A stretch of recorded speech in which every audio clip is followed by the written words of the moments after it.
Recently, there was a great opinion piece written in The Guardian that mentioned the last time America saw a real insurrection here in the United States, where we actually had the government split and try to form its own government.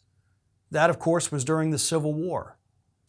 And we had members of Congress go along with it. We had members of the population go along with it. We all know how the Civil War turned out. But afterwards, there was a lack of prosecutions, right? We didn't hold enough people accountable. So what did those people that didn't get held accountable go and do? They formed an organization called the KKK.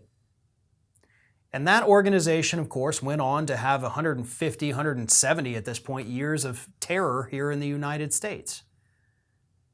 All because we didn't fully punish those responsible for that very real insurrection against the United States. And this story is told in this article for The Guardian as a warning. We have very real insurrectionists in the United States today, and I'm not just talking about the idiots who stormed the Capitol, right? Those people are, to a degree, being charged and prosecuted. Most of them have gotten off light. A lot of them have gone to court and cried, "No, I was duped, I was a fool, I was an idiot," some of them have said. They've admitted they were idiots.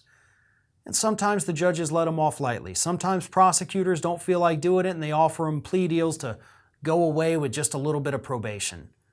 And that is unfortunate. These people should be held to a much stricter form of justice.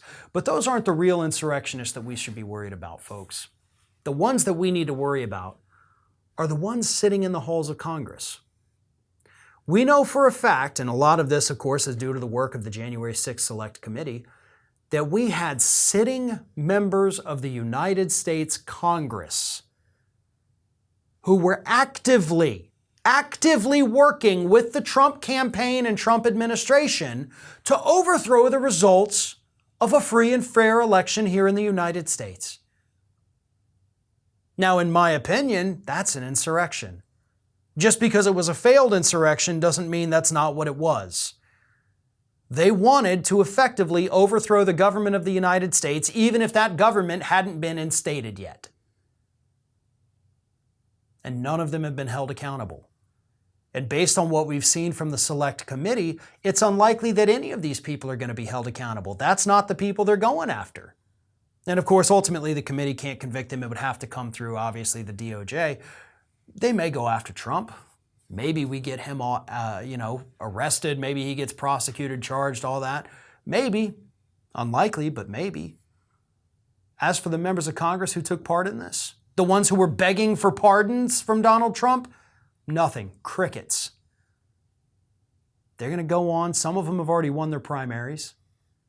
They're going to get reelected and they're going to continue to serve. We will have actual traitors to the United States Constitution serving in Congress another term after it was revealed that they were traitors to the very Constitution that they took an oath to uphold. If we do not hold them accountable, if we do not have justice in this country, then nothing matters. They will have succeeded with their dry run, and God only knows what horrors the future will hold in store for us if we do not hold these people accountable. We could be looking at a whole nother post-Civil War KKK type group once again, except this time they'll be in Congress. This is Hattie.